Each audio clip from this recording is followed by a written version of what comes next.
The third one is having too much exposure to a single asset class. Like throughout the years, even when I first started, it was .com, right? It was all the tech stuff back in the late 90s. I've never said no that a person should never put their money into stocks like that, right? My concern is always put some, 5-10%. The problem is when people kind of follow these trends, it's like it's an all or nothing situation. It's almost like they're in Vegas and they're putting it all on red or whatever. Wake up, it's time to rise. Talking money with sharp insight. Jim and Ryan here to guide. Mastering the money ride. Saving stacks and planning dreams. Living large by honest means. Tune in now for the schemes. Breaking down financial themes. Money mindset every day.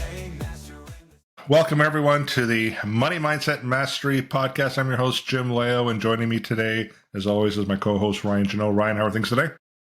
Wonderful. And I know this is an interesting topic. We decided to, I was writing a blog about concerns of last year that are kind of filtering into this year, which essentially I wanted to bring in more experts. So we brought in Denis too, to talk a lot about a lot of the topics that we have today. And it's really interesting the feedback that I got from clients and some of the information that I know a lot of Canadians are seeing online. And of course, as of the recording of this, there's a lot more going on within our world that we may touch upon a little bit, but everything is moving and everything is within a flow right now, and we're still trying to understand what is truly going on. So with that being said, would love to introduce also, of course, our third person to the band of brothers as Denis. Denis, thanks for joining us today. Well, thanks for having me. It's been a while, so glad to be back. Yeah, it's been a while, and you're right, Ryan. There's a lot going on, even just within the last 24 hours. And a lot of people are wondering what's going to happen in 2025, and we're going to go through a list of kind of the common concerns for this year that's upcoming. In many ways, they're really not different than from other years, right? Like it just feels like some of this is very repetitive in terms of what people's concerns are, but we want to touch on a few really important ones. So let's start off with and this is specific to Canadians, right? This is the research that we've done. These are the top 15 questions or concerns that Canadians have facing 2025. And the first one is, repaying debt, right? That's a big one. Ryan, you and I talk a lot about debt, specifically with our cash flow planning coaching program that we have. But maybe you can kind of touch a little bit about the importance of managing debt effectively and really the impact of high interest on someone's financial health. Yeah. Well, one of the biggest things, obviously, as we're coming out of the holiday season, it's the accumulation of credit card debt, right? And how to manage the credit card and the high interest that our credit card companies are charging us, and making sure that we stay within that high interest, because that's where they make their dollar bills. So, and the importance of, for us, understanding one, the B word, which is budgeting, and what the difference between budgeting is and what understanding your cash flow. And, we will repeat this throughout 2025 as we did in 2024 is the importance of educating yourself on cash flow and what is coming in and what is going out. And often we very much discuss what are your expenses. So your income, your expenses, what is committed, and we will know right away, what are your committed expenses? What last month did you spend on your mortgage or your rent? What did you spend on generally your telephone bill? But it's those other things, the spendable things, that we often get carried away with. So it's the importance of managing and understanding where our financial health is when it comes to those things, and repaying often more the high debt objects more than anything, and where there's sometimes almost like a counterbalance that happens when it comes to reflecting on. People are very interested in paying off debt completely and avoiding I think, saving for their future goals. And there's what ends up happening is people, as Jim, you've said many times before, it's kind of like a diet where budgets fail. And the reason why they fail is because you're not getting the right support. Often they're not exciting or fun. And that's why it's important for us to talk more about the repayment of debt through understanding your cash flow first and making sure that you're prioritizing what the difference between high debt is and where that is in retrospect to where you want to achieve a goal. Because if you have a goal in mind, it will help motivate you. The psychology of it is that it will help you motivate yourself to achieve all of these goals at a faster pace than just simply focusing on paying off debt, because debt is boring. And well, that's what a lot of banks and institutions hope, is that we won't pay off our debts and we'll continue to pay lots of high interest and mortgages, things like that. So Yeah, and I think just we'll move off from the debt topic soon. Identifying good debt and bad debt, because there is such a thing. Because I think some people believe that all debt is bad debt, but that's not really the case, right? So the difference between good debt and bad debt, typically good debt is debt that you can actually claim as an expense to offset some of your income, where bad debt is debt that you can't, right? So I know over the years I've had clients come to me and say, well, Jim, I have $20,000 sitting in my savings account earning 1 or 2%. What's the best investment that I can put my money in today to earn a better return? And then I do the analysis and I see their $20,000 balance on their credit card.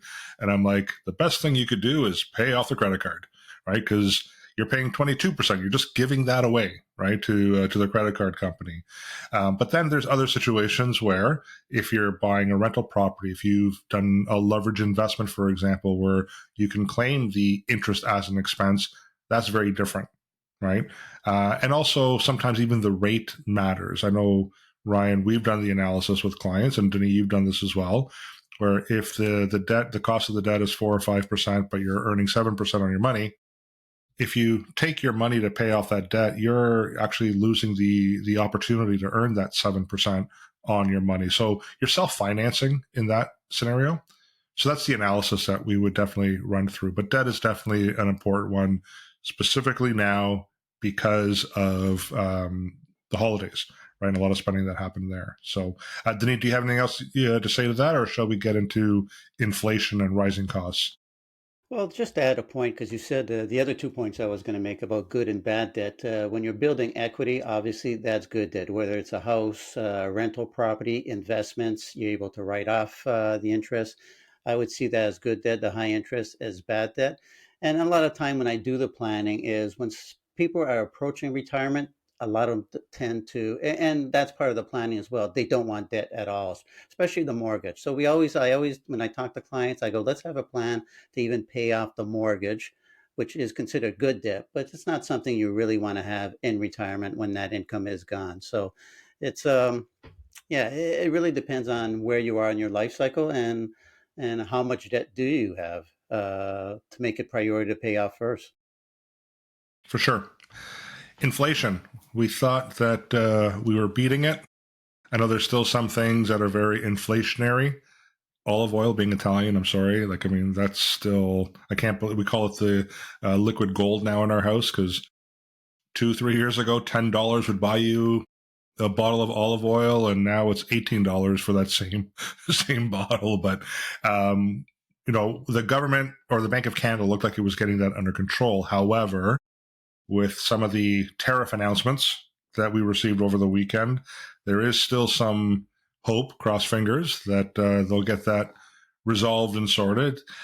But if those tariffs do stick, and for a period of time, people are going to be paying more money for at least U.S. goods coming into Canada, right? So, Denis, do you want to kind of touch on that one, with inflation being a concern this year and the impact of inflation? Yeah, and especially the last few years, I have some clients that are concerned that are we putting enough aside? I want to spend this much in retirement. Is that enough now? Any type of planning, and you guys do this as well, any type of planning you do, you add your expenses and then you add some inflation, say 2%, which is what we used to use, to see how much those expenses will cost you. in 10, 15, 20 years. But if we're having to add 5, 6%, even short period, that makes you need to save more for retirement because what you have is not going to get you there. So that's why it's important on inflation, especially if you're planning on, say, you want to go live in the U.S. for a while. You're going to be a snowbird, which a lot of people want to do. Again, you're talking inflation in this environment we're in now with the tariffs and everything else. We're weak Canadian dollar, so that means you're going to need to even save more unless your pension's in U.S. dollars, which 99% of us, I'm sure, are not. So again, all these factors work into saving for retirement, and not only there is how much you'll need. So we have to be careful on that when we're doing our planning, because if you're going to keep 2% and inflation is 3-4%, then the plan is not really worth much. You really got to look into it and see where else you could raise your funds, or you actually could potentially cut expenses. Let's hope these issues we're having with tariffs is short term, where it really doesn't make that much of an issue, and Canada can continue.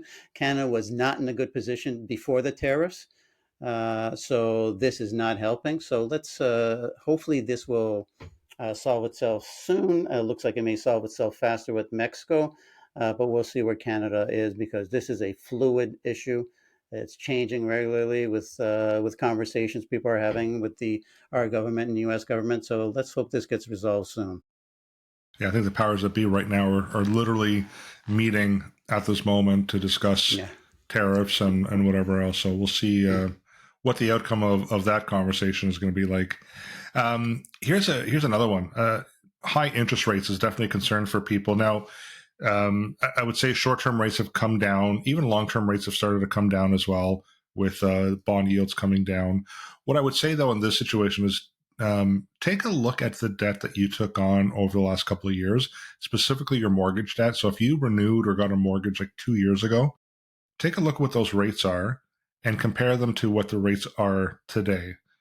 Don't just kind of believe that you've got a good rate and you're locked in it for 5 years, because there are a lot of people now, what they're doing is they're going in, they're looking at what those new rates are. They're speaking with a mortgage broker. You can speak with John at TVH Verico Mortgages or Verico TVH Mortgages, and he can help you with the analysis. But what they're finding in not every case, but in a lot of cases, is even with the penalty of breaking that mortgage 2-3 years in, they're still saving a ton in interest costs because of the new rate that they can get today, right? So that's definitely one thing I would encourage people to do is if you did take on some mortgage debt within the last 2 or 3 years, just do the analysis because you might be better off actually refinancing that out now at a much lower rate.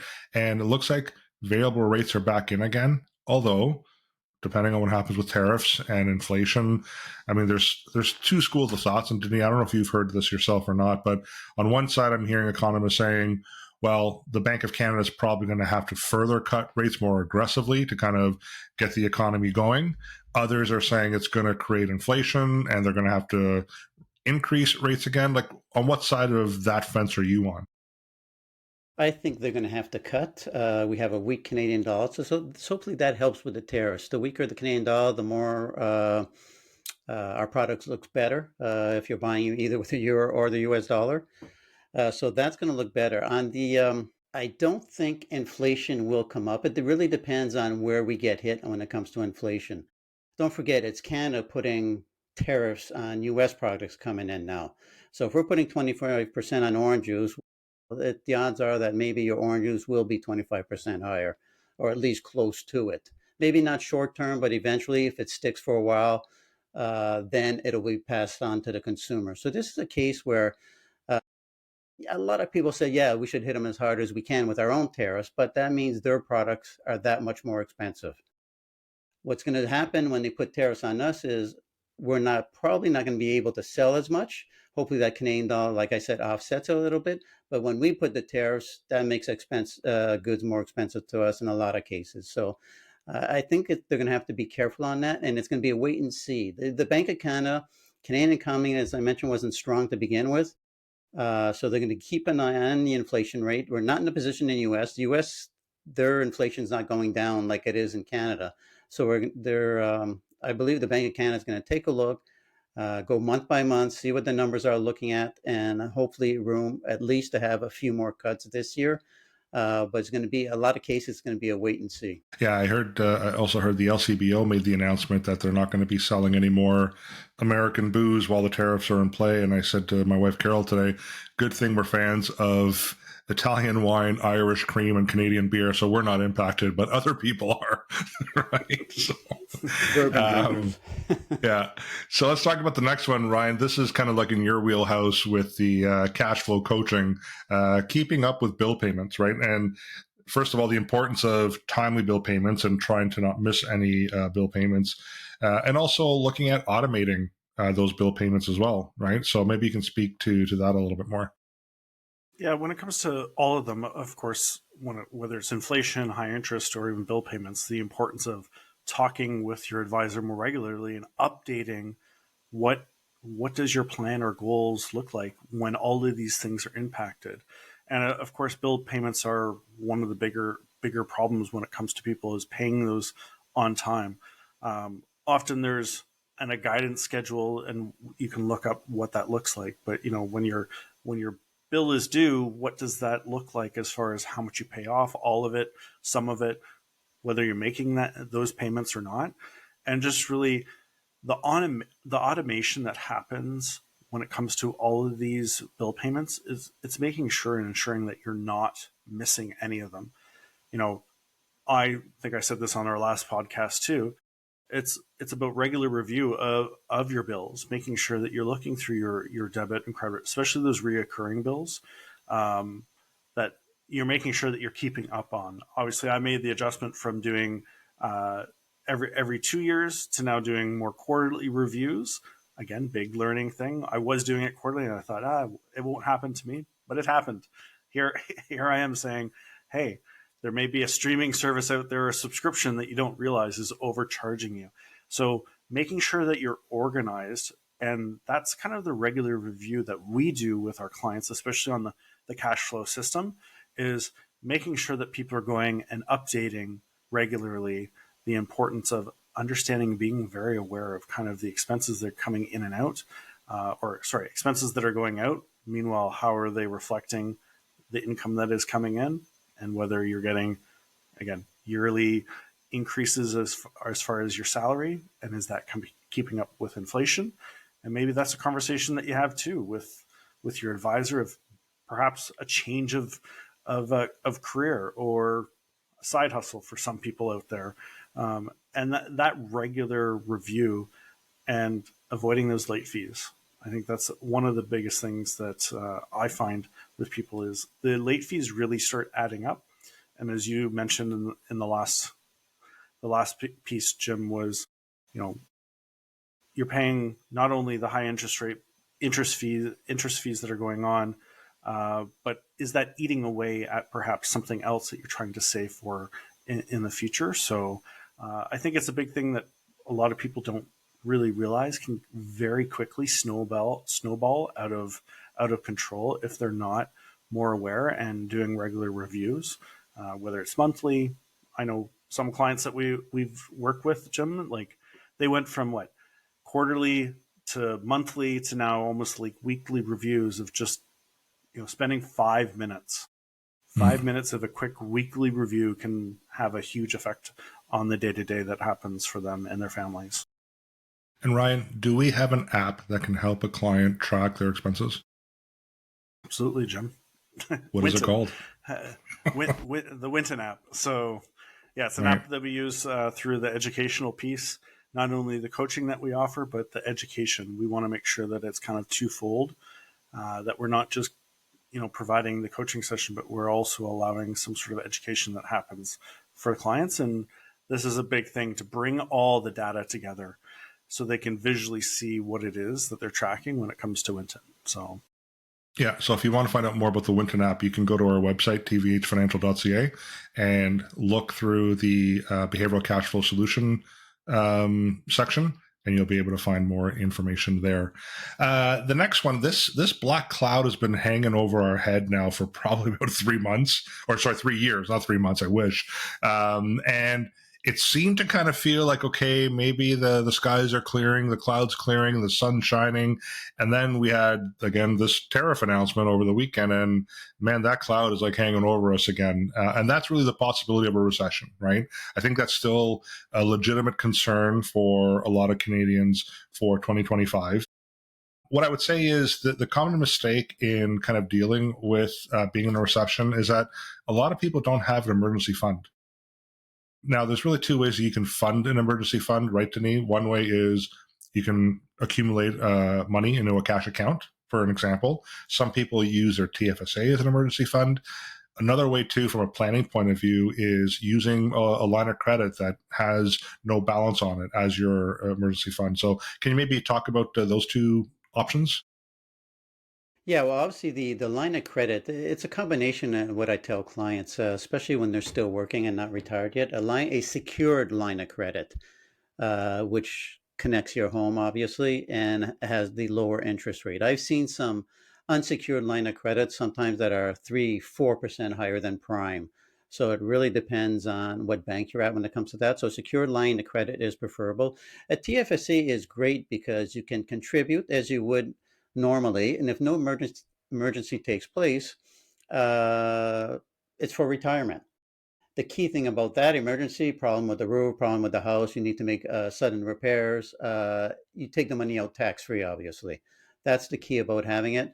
You don't want to be too aggressive because you may need that money, but you want to have to see some growth in it. And like I said, and if it's not used, all the better. It's for retirement. So continue, always assign. And you don't really want to assign that to too much else, because if you assign to somebody else, something else, another goal, it may be emptied out and an emergency may happen. TFSA, perfect. Line of credit is a good backup as well. Having both is even better. Yeah.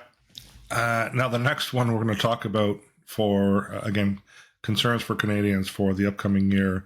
This has been on a bit of a simmer, and I think because of this weekend, it's now at a boiling point, right? Which is job security. Now, there are a lot of people who are really concerned about if they're going to have a job next week or over the next few months, right? So, one of the common mistakes for a lot of people, and I think most people are kind of struggle with this, is really just not updating your own skills, right? To make yourself sellable to another employer, even into another industry potentially, right? Sometimes we kind of get caught in our or caught in our rut, and we're doing our job, focusing on the job, whatever else. But I think if you're able to spend a little bit of time just improving your skill set, in the event that something were to happen where, again, you did lose your job, you don't want to be dealing with improving your skill set after you've lost your job because you might not have money to get through that situation, right? So if you're able to, and listen, I recognize as a husband, as a father, that yes, we're busy doing a lot of other things as well. But I think if you try to make a bit of an effort into improving your skill set, that puts you in a better position if you do need to change jobs or industries, especially if you do lose your employment because of some things that you just can't control, like tariffs, right? So that's just a point that we're trying to make. Cost of living. So Ryan, this is probably more you as well. So with cost of living, some of the things too is overspending on non-essential items. Like you're really good at identifying what you should be spending money on and maybe what you shouldn't be spending money on. So maybe you can talk about some of the common mistakes and maybe a tip that you can give our listeners. I think a lot of it comes down to, again, our cash flow system and just understanding. I think the thing that I find most important when talking not only clients, friends, and family is what are your values? What is most important to you? And often that creates a lot of great dialogue with a lot of people. Is what is the most important thing for you and your family as far as like creating joy? And that question often comes up a lot, and often allows people to not quickly go onto Amazon Prime, and whether or not, and the second part of the cash flow piece that is just as important is having a great goal for people to achieve. And for myself or many families, it's whether it's travel or kids' education is hopefully something that's a little more short term, right? And the more people keep in mind how things are how things are more achievable in the short term by keeping in mind the things that are maybe costing you money that are non-essential, um, that often helps people thrive when it comes to achieving their goals faster. And again, just looking at day-to-day things that I know lots of clients share with us as far as things that they've seen, whether it's cooking or having a coffee at home, reviewing your daily expenses or yearly expenses to make sure that things aren't getting out of control. Those are the things that I find most effective that really, our cash flow solutions, for instance, often we're unraveling anywhere between $1,000 to $2,000 worth of money that people are allowing to kind of get away from themselves by recouping that money back into their own pocket can help with different strategies, achieving their goals faster. And it's been really eye-opening over the last couple of years when we talk about this kind of like adding joy and matching people's values and creating these smaller short term, how quickly people achieve whatever their next smaller term goal is. So they're able to repeat it over and over again while saving for the future at the same time. Yeah, I mean, I guess for me, what brings me joy is cigars and beer. So I don't know if that's something I should be shooting towards. Right now, you and I will have a conversation offline afterwards. Yeah. But going back to saving people that cash flow, like today, an email came through from our partner John at Verico TVH Mortgages because last year you were working on a retirement plan for a client. You introduced them or referred them to John to work on their situation. And the email today said, we're going to save them or improve their cash flow by $1,500 a month. Can you imagine? $1,500 a month. That's $18,000 a year that because you stepped in and you spoke with these clients, they had no idea. They were just kind of like burying themselves in the situation.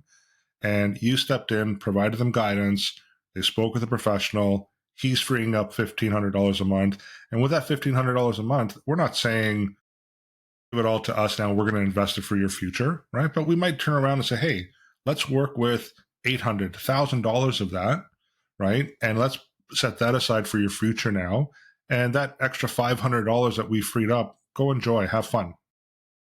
So I just wanted to share that example today because that's a win, right? That's a big win. And that's common as well. It's not a one-off situation. It's quite common. So if you're looking, again, I'm going to reach out to our listeners and our viewers. If you're looking for, some of that that choking that's happening around your neck right now, the financial choking, and you think there's no help for you, reach out to us and we will do the analysis and we will connect you with the right people to see if there's a way that we can kind of release some of that stronghold around your neck and give you a little bit more opportunity to breathe, right? Alrighty, day-to-day expenses outstripping our income. So this is basically kind of overspending, right? Common mistakes, going back to the Winton app, not tracking daily expenses, right? When you're not tracking, you don't know what you're spending, and we tend to overspend if we're not tracking. So here it's saying to meticulously track your spending. We have an app for that. So if you'd like more information on the Winton app, please reach out to Ryan or I, and we can help you with that. Unexpected financial emergencies. Not saving for emergencies. That's a big one. So Denis, maybe you can speak a little bit to that with how people can address unexpected financial emergencies. Well, I touched on this a little before when it came to having an emergency account. Is there's going to be a lot of things unexpected, even at home here, where we suddenly had to we had a leak on the roof. Suddenly we had to get somebody in, go to fix it, fix a little of the damage it's done. It just, you know, not planned expense, but it does happen. So this is where you need to have that emergency fund for those unexpected. And most of the unexpected emergency expenses, you have to do it. There really is no choice. Especially for us, for that rainy period, it's either continue to have rain coming in the house or fix the roof. At first, we thought it was something minor, and then okay, no, somebody actually has. We have to call somebody in to do it. So these are the type of things. It could be a car that you thought would last a few more years just suddenly falls apart, and you need to get one. And then you start looking at buying a new car. Or are you going to buy a used car? And you make all those type of decisions but they have to be made quickly. So having a little of that money on the side gives you a little more time to make that decision. But some of these decisions have to be made quickly, and that's why you need to have that emergency fund to be able to deal with it, and then move on with your regular expenses. So it could be anything. I use the roof as an example, but it really could be anything, and the car. Yeah. Well, it's funny you speak about the car because the next concern that people have facing 2025 is a new vehicle purchase. And I don't know if I'm qualified to speak on this because vehicles, that's my weakness. Oh, I might need one of you two guys to take over because I'm probably going to give bad advice when it comes to vehicles. But really, the common mistake for a lot of people is they buy a vehicle without really considering depreciation. And where this really becomes important, it goes back to one of our earlier talking points about bad debt, good debt, right? There are times where I've had clients in the past call me saying, hey, I need to drain my TFSA $50,000 because I'm buying a brand new vehicle because we need a vehicle. I'm like, great. Is there a financing option for that vehicle? Yeah, about 3%. This is a few years back. Okay, so 3%, what's the payment? Can you afford the payment? Yeah, the payment's not a problem, but I don't want to pay interest. Why would I pay interest if I have the money? Well, then I do the analysis of, okay, well, how much again would you have earned on that $50,000 in your portfolio at 5, 6, 7%? This is actually what you're missing out on. This is what you're losing in that scenario.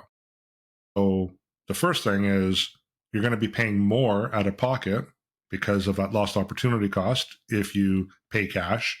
Secondly, Denis, as a portfolio manager, right? You drop or you roll that $50,000 vehicle off the lot and you've paid $50,000 out of your pocket cash, right?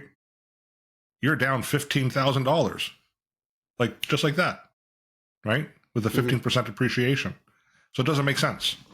So what I would say to people is, again, reach out to us so we can run those numbers and those analysis for you.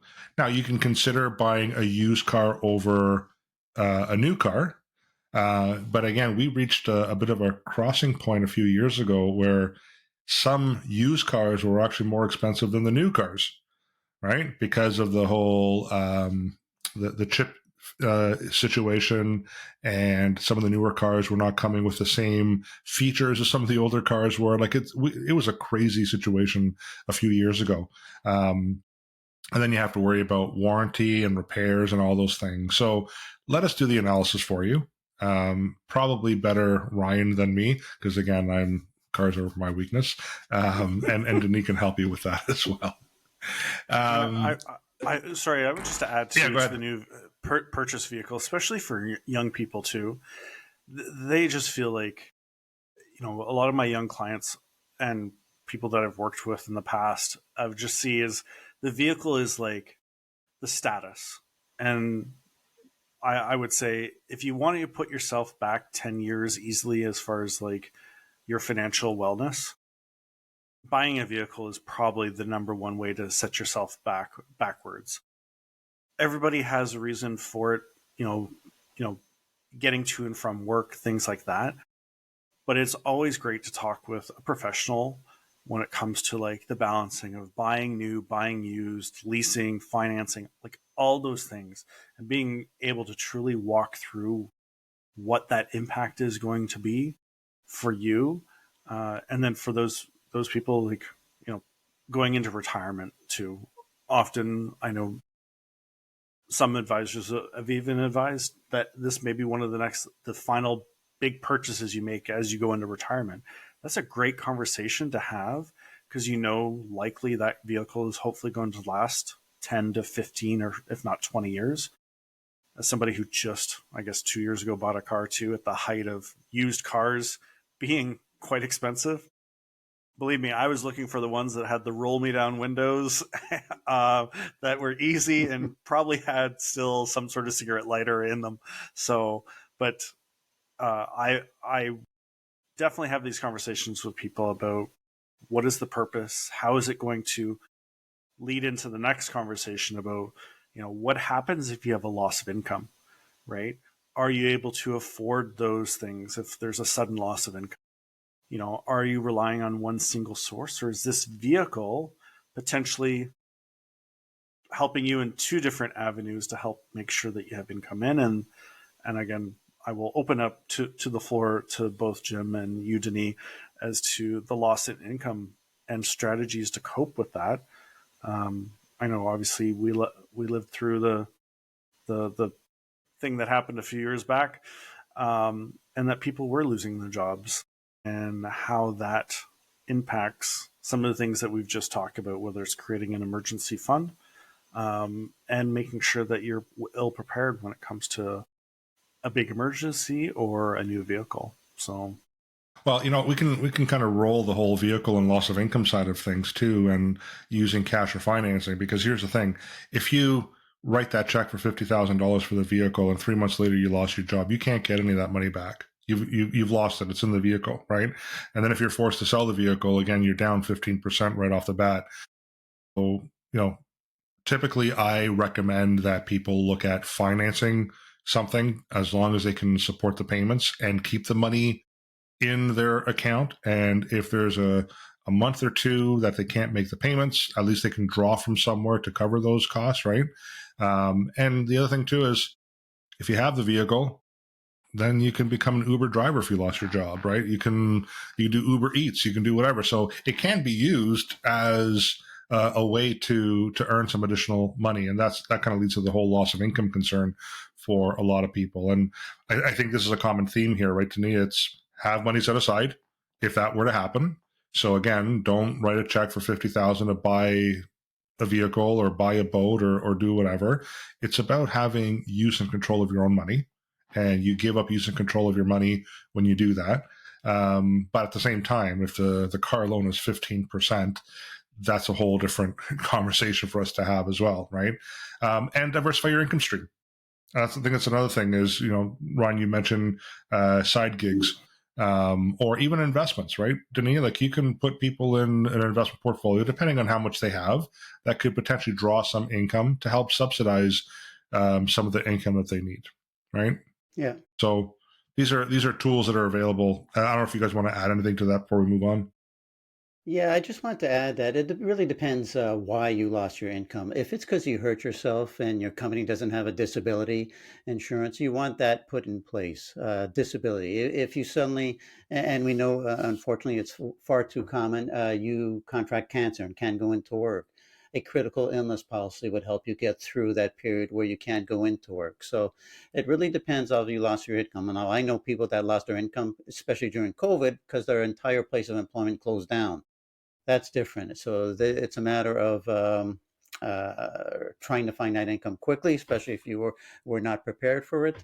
But if it's due to illness, hurting yourself, and because I'm seeing more and more that some of these smaller companies, or not all of them, but just some of them in the smaller companies, they just don't have those type of benefits available if somebody were to hurt themselves. And critical illness is still a little you'll get some banks offering it maybe, but that's not something that critical illness policy that most people have access to unless they buy their own. No, from the banks, you know what I'm hearing more of now? Accident coverage, right? So it's not even critical illness. It sounds like it's critical illness to make them think that that's what it is, but it's critical accident insurance. And the chances of you claiming on a policy like that are under 2%. So Yeah. be careful what you're buying and understand what you're buying. And if you want proper advice, speak to us. We are licensed insurance advisors. We are brokers as well. So we don't represent just one single company. So if you're looking for that advice, we are available to people out there. I think the next 2 points, so number 12 and 13, managing the cost of living and financial planning and budgeting basically are the same, right? Because one of the common mistakes with managing the cost of living is for people not seeking financial advice. So we talked about the one client today that our partner John was able to help them and free up $1,500 a month. They wouldn't have taken the steps if they hadn't spoken to you, the professional, to kind of say to them, here's a potential option for you. Here's how we can free up some cash flow, right? So don't be afraid to reach out to a financial advisor, a wealth advisor, a financial planner. Again, we offer all the tools in-house as well. So we'd be more than happy to walk you through your situation to see if we can free up some funds. And then financial planning and budgeting. Ryan, we don't really believe in budgeting so much. Again, we use the behavioral cash flow program. But I think this has been the theme in our session today, right? Is track everything, make sure you understand what you're spending, what's coming in, right? And plan for the future and, speak with a professional is the bottom line. So anything you guys want to add to that before we get on to the next one, which is investment strategies? Budgeting is short term, right? Create a budget for a short term goal, making sure that you don't overspend on what that goal is. You budget for a vacation, right? You budget what your spending goal is, but the overall is understanding the cash flow that happens through that, and making sure that you're truly talking to somebody that's going to help you, coach you, and make sure that you keep on track to achieve the goals that you want to make, right? It is not talked about enough when it comes to our financial wellness and understanding that there's the circle of wellness, and that financial is just not part of that. And we want to make sure that people are talking about it more, because that financial wellness, that financial support impacts everything else that makes sure that you get the right health and fitness and psychological and social work, like everything else that comes together, which then leads into, of course, our next ones, making sure that you're finding the right investment strategies that support you, your family, and your business when it comes to achieving their goals, and understanding, especially over the last, as we go through cycles when it comes to the market, understanding what your true risk tolerance is. And Denis, you are the expert when it comes to that. So I'll let you take it from here. Yeah, and anytime you want to develop a strategy, usually you assign money and you assign it a goal. So the one thing we do look at before we even offer a portfolio is we dig into the goals. What is the time horizon of this goal? If it's retirement, obviously it's a long time horizon. But if it's for buying a vehicle in 4 or 5 years, then that's a little different as well. And then after that, we send them some questions. We want to know what their risk level is something today where they'd be in an absolute panic because there's tariffs. Is that something that would affect them much? A lot of people say no. I'm long term. These ups and downs in the market that's happening, that's fine. So that opens up a little more to the type of portfolio. We could have growth.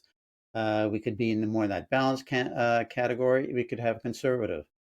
With our portfolios and the alternatives, we really, especially on the conservative side, it really helps. We mitigate some of these losses that are happening. Today, there's a couple of things mitigating the losses. We have Canadian dollars getting beat up. We have holdings in the U.S. So the U.S. dollar is going to show just a return, just the fact that they're in U.S. dollars. Bonds are up today. Again, that's another offsetting factor to the bad equity markets. Adding to that is the alternatives. So you're looking at other, when one section of the overall financial markets are down, you want something offsetting to that. Some people are just growth. They'll take this lump, maybe buy more, and they know longer term the equity markets will outperform, so they're fine with that. So we have portfolios that sort of suits most clients' needs, with the alternatives, with a little of the offsetting. These absolute managers that look for returns no matter what the market is doing. Some people strive in negative markets. They'll buy, they'll sell, do maybe a little short sell, depending on the type of the markets when it's volatile, and that's where they get the return. Other is just long-term investing, and we have a combination of both in our portfolios. And depending how we see the markets, foresee the markets in the next say a year or two, that's when we'll decide how much we allocate to each. So, Yeah, and I think from love an talking about it. investment strategy and diversifying, I think there's really three major or common mistakes that people make that really blow up their investment portfolios. The first one is psychology. They make emotional decisions. They react to situations. I haven't gotten a call today, but I'm sure there's a lot of people right now looking at the news, freaking out, and maybe knee jerk reaction. Right. So that's one common mistake. The second one is not really investing in the appropriate risk profile. Either some people invest in something that's a lot riskier than they probably should be in. And then there's the opposite, where people just don't want to take any risk and they're investing in GICs and cash, and it's not keeping up with inflation as well, right? So those are two. The third one is having too much exposure to a single asset class. Like throughout the years, even when I first started, it was .com, right? It was all the tech stuff back in the late 90s. I've never said no that a person should never put their money into stocks like that, right? My concern is always put some, 5, 10%. The problem is when people kind of follow these trends, it's like it's an all or nothing situation. It's almost like they're in Vegas and they're putting it all on red or whatever, right? When marijuana came out, and people are putting their money in marijuana stocks. I've never said to anyone, no, you shouldn't put money in marijuana. It was be responsible, 5 or 10%. Don't put a whole bunch of your money into it, right? Bitcoin's the same thing. Gold, I mean, I don't know how many times I've heard from people saying, well, my dad said that I should just put my money into gold because gold never loses money. And then you look at the historical value of gold and you can see it goes up and down just like the stock market does, right? So it's never don't do it. It's be responsible. Make sure that it fits with your overall holdings and your strategy and within your risk profile. Because, yeah, Bitcoin doubled up over the last 12 months, but I'll tell you, people got wiped out, prior to that when there was a major correction in Bitcoin. So just be more responsible with your investing. Diversify, diversify, diversify. Right, Denis? Does that make sense? Yeah, it does. And it's not every account needs to be invested the same way, depending on your goals. So you can mix it up. You can be a little more aggressive because you're not going to use it as sort of your growth aspect where everything else you want to be a little safer. And what I've seen over the years is that nobody ever complains when, even if it's the wrong risk profile, if they're getting positive returns.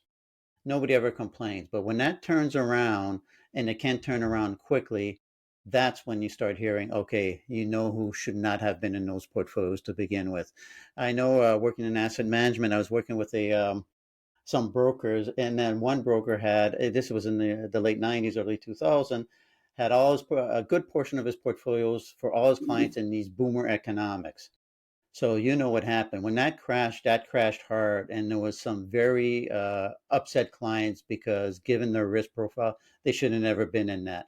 Maybe a little bit their fault because they never complain. Oh, I'm getting 15, 20%. Well, you're getting that for a reason because you did take on the risk. Now, when that reverses, and believe me, the 2000, the market did bounce back like it does these days. It took a while before that to bounce back. So and some people don't have a well, they're starting to withdraw. Once you start withdrawing, that money's no longer there for the bounce back or for the eventual, market gains afterwards. So you got to be careful, especially when you start withdrawing. That's another reason, and I know you've talked about many times the sequence of returns. That's again another reason to be careful on how you're invested, because when you're taking money out, it's not going to be there when the eventual recovery comes. I remember that boomer up in economics. There was one company in particular that was behind it big time.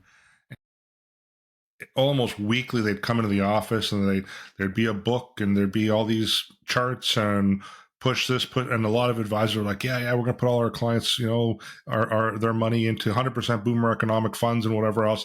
And I just kind of stayed back on maybe a small percentage, but no way. And they got hurt. Labor sponsored funds was another one, right? Yeah, Like I yeah. did not put a single dime into a labor sponsored fund. And a lot of people are like, oh, this sounds sexy and exciting. And guess what? Then they get their statements and they're down 60, 70%. they forget about the benefit of the tax credit for investing in a labor sponsored fund, because all they're looking at is at the end of the day is, what is my money worth in this investment, right? And that was, again, another area that kind of blew up. So, Ryan, I'm sorry. I know you were trying to kind of step in to say something as well. Again, the strategy is not only investment, but the investment, the insurance strategies, that how everything is layered when it comes to true diversification. Again, please listen to anybody who's never heard a sequence of returns, or who is not meeting with their advisor a minimum once a year, if not twice a year.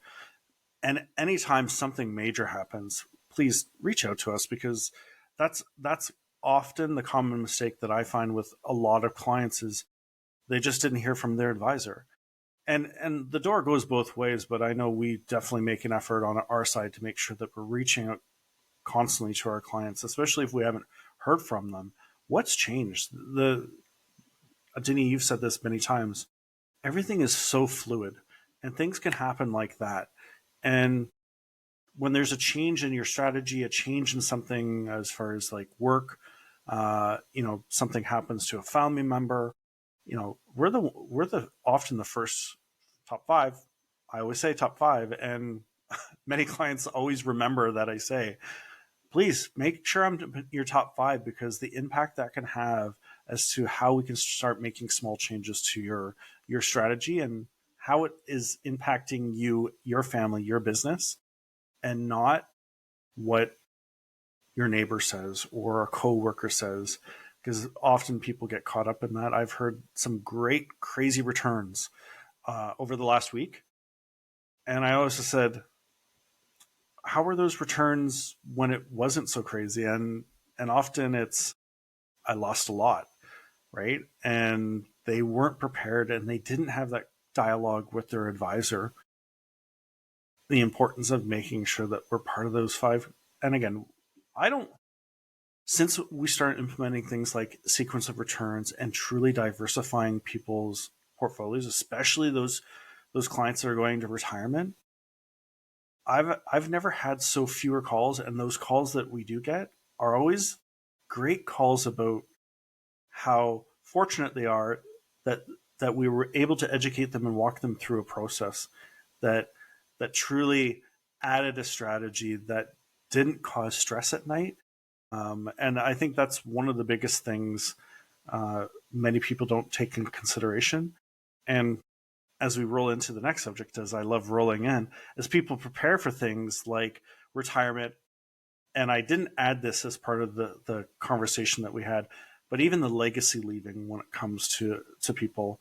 So the retirement and planning, and Denis, you're a great person to talk about this, is the importance of starting early, maximizing retirement savings, however that may be, based on each individual strategy, not what a strategy that a certain institutions will do, because everybody is kind of put into a cookie cutter, depending on if the cookie cutter is the shape of a gingerbread man or a Christmas tree or whatever it might be. I do have a dinosaur cookie cutter, but that is, I feel like a very failing to really save and understand what retirement looks like. And as I kind of tacked on there more recently, is that legacy planning. And the last 3 months have been a huge eye opener for me, for family members, for close friends, as to what that retirement and legacy planning looks like, and where we're truly leaving ourselves and our family members in kind of like disarray, essentially, as we go into it. So, Denis, I'll let you take over as far as how you can help people when it comes to us tackling the first part, and you helping kind of bring it all together for people. Yeah, well, one of the things when I look at retirement planning, if you're in your 40s, you may not have a clear vision of your retirement just yet. The one thing we try to do is we start the plan, let's get that initial look. And what happens is over the years, people will look and start thinking more about retirement, and then maybe tweaking it a little. Okay, I don't want to hear there. I actually want to sell my house, basically move somewhere else where it's cheaper, get some money in. Let's put that in the plan and let's start the conversation.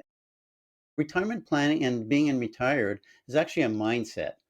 because you don't know really that when until you're there of what it's going to be like. I'm not going to get up anymore. 8 hours, my 8 to 10 hours of my day is gone. How am I going to feel that? You want to really get people into the mindset at first. And that's when, once they're in the mindset, that's when they're more open to investing and looking at different strategies as well.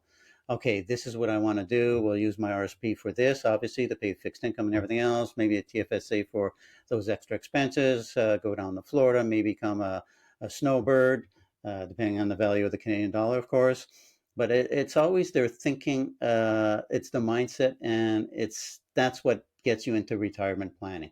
Us just throwing numbers that may not mean that much right now will not mean anything if they don't put any serious thought into it. And once a serious thought in, then you got a plan with only minor adjustments per year, and that's when you know they'll be comfortable in retirement according to the information they gave us. Very key. And at the same time, if you started late, and you're open to the market, maybe we need a little more of a growth portfolio because you want a little of that higher return because you are starting a little later. If you have enough money, but just want to see your money growth, okay, maybe that balance or even balanced conservative view. So it's a combination of, it's really, that's why there's such individual plans. It's not one plan fits all. Everybody's a little different. Some people that made a lot of money have an incredible plan of spending a lot of money as well in retirement. And that's gonna, okay, you're gonna have to save a lot more if you want to spend over 100 grand a year in retirement. Some people may have a lot of money, but they don't spend that much. So again, we put in the numbers. Then we start talking about a little of the estate planning at the same time, and what are the goals there. So it really individually based conversations and regular conversations, not one and done. Even when they're into their 50s, it's never one and done. Let's keep that conversation open. Things change, life changes. There's always life events, whether it's grandkids, you suddenly become a widow. Unfortunately, that is happening. And I've seen that happen more often. That's when the planning needs to continue and adjustments need to be made. So that's why I think in retirement planning is very important, and it needs to continue even when you are retired to make those adjustments. Sorry, Jim, you're going to say Yeah, no, I was something? going to say, like, I know you mentioned that people should try to have a vision of their retirement. I definitely have my vision: cigar, wearing a Speedo on a beach. That's it. Now, people try to fight it. Yeah, I, Well, so those are the top 15 questions and concerns for Canadians facing 2025. This is number 16, not seeing me in a Speedo. But that's for another episode. But yeah, I mean, we covered a lot of topics today. It's interesting because in many ways, these questions are probably the same year over year, but maybe in a different order, right? So I would suggest, again, like in looking at the theme of these questions and what people are concerned about, a lot of it is tracking what you're spending, what's coming in, right? Planning. So actually put a plan in place for yourself. And finally, it's also diversifying. Don't put all your eggs in the one basket and stop chasing the flavor of the month or the flavor of the year. So anything else you guys want to add? Final thoughts to our session today? You're all for good? me, obviously a lot's going on for clients, and thank you, Denis, for joining us as part of this, because I think it's very important that we bring in many different voices when it comes to the dialogue of anything that's concerning Canadians as an overhaul.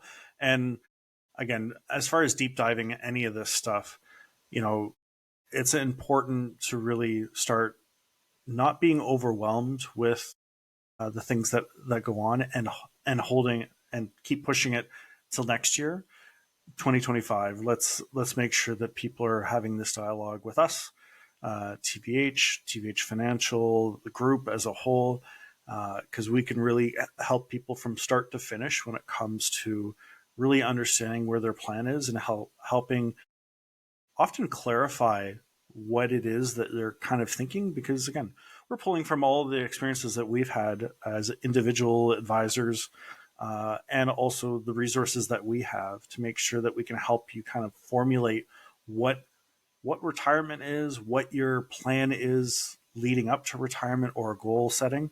And when it comes to 2025, I think this can be a really successful year when it comes to our education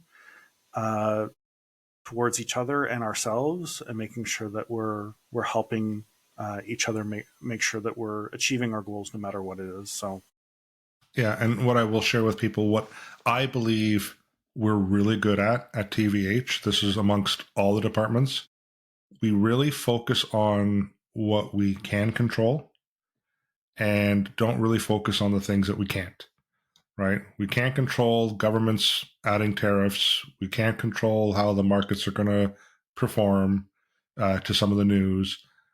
All we can control is how we structure your assets, how we structure your plan, make sure we protect you from some of the storms. And there will be storms. And I know I've had people say, well, this is different. They're all different. But typically the response, the strategy is the same, right? So reach out to us and we will help you focus on what you can control and not so much on the things that you can't, right? we're going to help you master your money mindset, Jim. Hey, there you go. Look at you. Look at you. Wow. So this has been fun as always. Again, if you're looking for more information from us, you can do so at tvhgroup.ca, tvhfinancial.ca, tvhwealth.ca. We encourage you to just share and like this episode, both on the podcast and on the YouTube channel, and also look for us on social media. We're on all the social media apps as well. So guys, thanks again, Denis. Thanks again for joining us today. Ryan, as always, this has been lots of fun. And we will be, I guess, back next week. Same bat channel, same bat time. All right. Take care, everyone.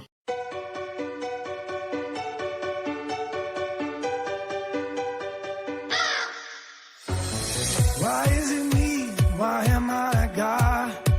I still buy low, we still sell